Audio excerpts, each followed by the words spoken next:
Hello everyone, this is Ken Hardison, and today we have a guest with us, Frankie Finn, who is the marketing director for PILMA.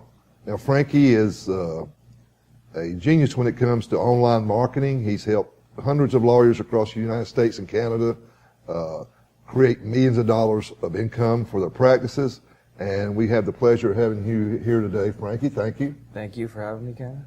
And so today I want to talk about bounce rate and why it's so important and what you can do to fix your bounce rate to get it to where you get more conversions.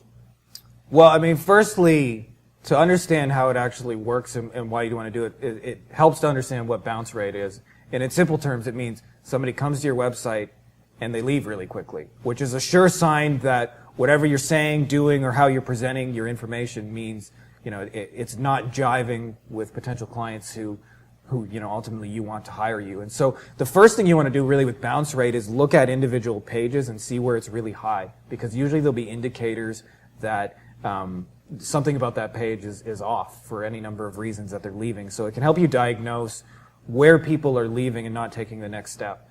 The second, really, the way to get the bounce rate, there's a couple of things I see a lot of lawyers make the mistake of. And bounce rate is really, to improve your bounce rate, is really getting people to move through numerous pages on your website.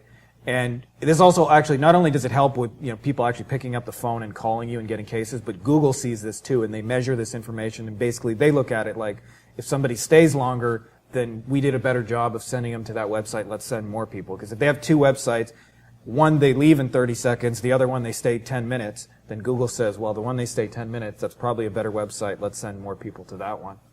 And so, you know, there's a couple things that you can do. Firstly, what I see done wrong religiously is you scroll to the bottom of the legal website, and then there's really nothing for you to do next, right? When you finish the wall of text, it's really, the onus is on the potential client to go scroll back up, find the phone number, or to find the next information page, and it's really left to their own device. But what we forget is on the internet or on the website, it's really just easy to click X or the back button and to bounce, right? To leave that website. So one of the simplest things you can do is make sure you end every page with give them something to do next, whether that's fill out a contact form or make your phone number really big, or hey, you might want more information, we just wrote a blog post on this, but always sending them to the thing to do next. So that's the simplest thing you can do. It costs nothing, but I see it probably wrong at least on 80% of attorney websites. Second thing you can do is making it more media rich. And that can be done either through, you know, we've got Jerry Oginski, who's just brilliant at creating awesome, compelling videos. Because what, you know, most bounce rates typically, they happen in the first 60 seconds when people leave. And so just having a little 3-4 minute video almost virtually assures that you're at least going to get their attention for 3-4 minutes while they watch the video. And then another thing that they can do is taking the content you have and simply turning it into an infographic. There's people who like design this stuff for $5-10, and they'll make you a really pretty infographic. So like, you know, a really simple example is how to choose a personal injury lawyer. Instead of having it be a blog post, you have, you know, a little infographic that gives them useful information. And it's just visually easier on the eyes, which makes them consume it, which, you know, you mentioned before that when you introduced your new infographic that the questions about timeline dropped like 70% and the complaints disappeared. And it's just because it's easier for people to read, and it also keeps them engaged for longer. So those are three really things you can do that are really quickly to improve your bounce rate, and they'll both improve the number of phone calls you get, and they'll also improve your Google rankings because Google's measuring all your bounce rate. And so don't end a page without doing anything next. You know, make it media rich, whatever you can use, video and stuff to like kind of break up a wall of text and formatting, and then of course, you know, make an infographic. If you can convey the information visually, it's always more powerful. What do you think about putting a lead generator like a book or a report where they can download it or ask for it? Does that help or not? Well, I mean, if you have one, 100%, it's worth doing. I mean, the only real reason not to do one is if you're a lawyer who's so busy you don't have time to make one.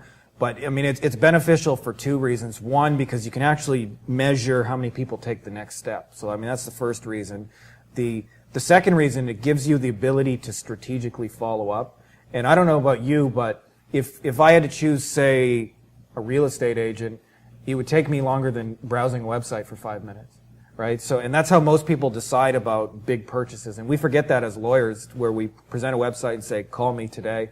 But for most people, there's a decision-making process that's longer than 5 minutes, where they need to think about it and weigh their factors. So if you have a book, it naturally leads into this strategic follow-up where you can continue to stay in front of them. And sometimes just being the only lawyer that contacts them 6, 7 times immediately raises you above the clutter, because now they've heard from you 7 times. They've got a chance to understand how you look at, you know, a case, what you stand for, what your values are, and all those different things that they don't get from other lawyers because they simply just didn't digest it all, you know, visiting your website one time.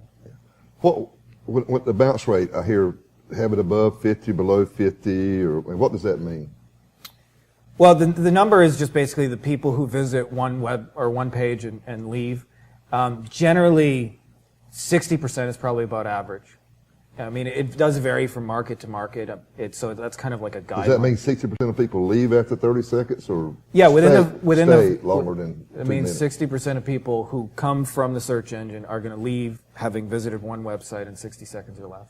Because, I mean, I don't know about you, but I mean, if you think about how you actually read a web page, I just scan through it really quickly and then decide if I'm actually going to read it. So most websites, you know, that's how we read them. I read a study that 79% of people scroll through websites and then decide if they're going to read it. So when you think about it, it's very normal behavior to scan through a website and then decide if you're going to read it. So that's why it's, you know, 60% and why most people are leaving in 60 seconds. So the idea would be get it under 50. Yeah, I mean, basically, the longer they stay, the more they're consuming your message, which, you know, ultimately is going to lead to more people picking up the phone. And then again, the added side benefit of, you know, getting the rankings to improve. Well, thank you. This has been very informative, Frank.